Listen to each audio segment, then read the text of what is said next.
Each case has its own context. I have been part of over 150 cases.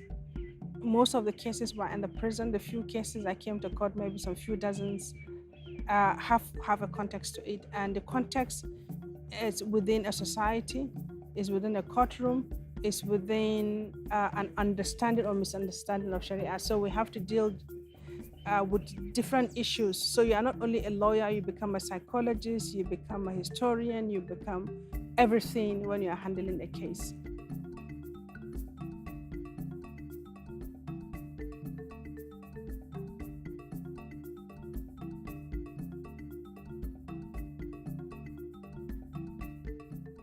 My name is Hauwa Ibrahim.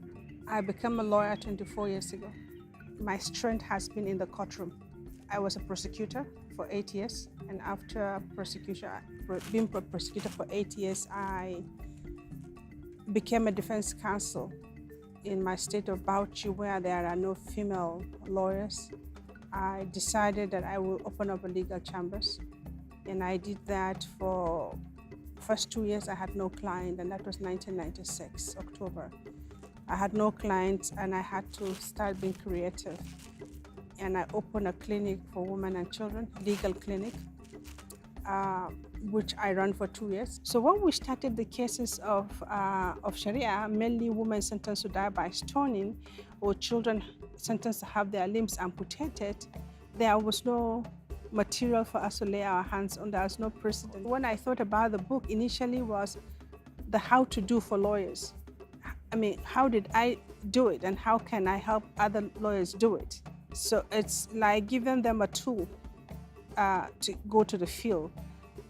So the content of the book is generally looking at the dynamics of the Sharia itself, the new Sharia, the dynamic of the mullahs and the court system, the dynamic of the society and the victims or the clients we have, but most importantly, to work within Sharia to achieve results in the Sharia courts. So my hope is that those materials will be in the hands of lawyers and in the hand of judges. And so when it comes to distribution, my focus is the judges and the lawyers. Because if they are able to get this material, then they can be more informed in trying a case of Sharia in any given court. My clients have one thing in common, all of them. They are voiceless, just like me. They were powerless, just like me. They are poor, just like me. And they were illiterate, and that is the only dividing line between all of us, between my clients, myself, all my clients and I, is the little literacy that I have that they don't have. So I use it to go to court to argue the cases. So this is what was on my mind when I thought, let me put out something in writing that could help lawyers and judges. And what I was thinking of is how to argue a case. And so the book is titled Practicing Sharia Law, 7 Strategies for Achieving Justice in Sharia Courts. Okay? And I'll mention the strategies very briefly, and you will see the point where I was sort of submerging. So my strategy number 1, I had almost all the words that I have used in this book in this meeting. The strategy number 1 was that how do we understand the dynamics?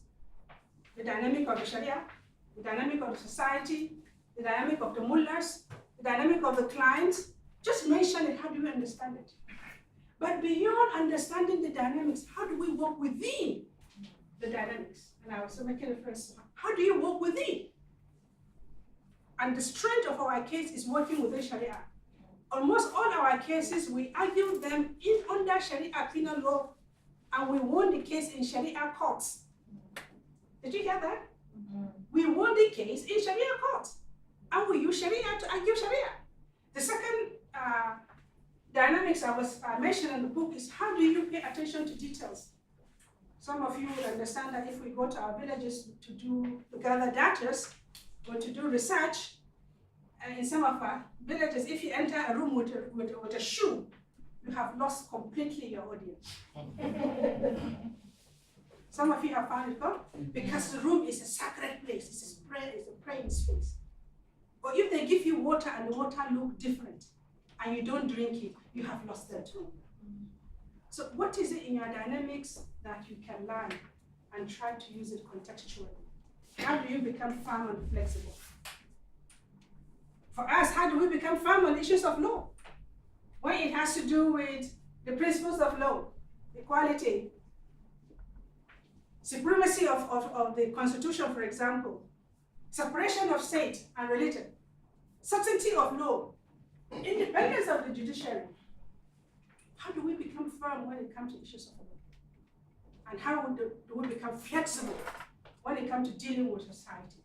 My strategy number 4 is how do you become focused on an issue and stay focused on that issue? How do you have a focus? What is your hypothesis? What is your question? How do you remain focused on that? Even though you are trying to understand it from different perspectives, but how do you remain focused? For us as lawyers, we had the microphone and the cameras, and we were like, oh, what do you think about clash of civilization? Don't you think what is happening in the Sharia court is clash of civilization? Oh, no. What do you think about the West versus Islam?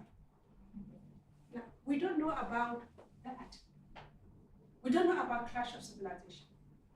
We don't know about West versus Islam. One thing we know, and only one thing we know, we have a woman that has been sentenced to die by stoning, and we are using the Islamic law to get her justice with the Sharia courts. That we know, that we can speak to. How do you stay focused? What is your strength? For me, my strength is the law. I eat it, I try to eat it, I digest it, I want to breathe it, but the dynamics are not the same. We all have our different contexts and dynamics. How do we use it and play within it? My strength is the law, and understanding the law was very vital. Know your strength. Play with your strength to get you to your destination. And the last strategy is, how do you think global and act local and act immediately? So for me, as a lawyer, how do I think global within a context of a society that is diverse? Practice that is there. How do you think global? How do you try to bring it home? It could be within a context of society, but it's also a context of law. To win the case in court is very important, because the fact that we were in court, the tension in the society is up. But that is not where the matter lies. The most important place to win the case is the heart and mind of the villagers. Now, if Amina or Safia or any of our clients was unable to go back to their villages, then we have lost the case woefully.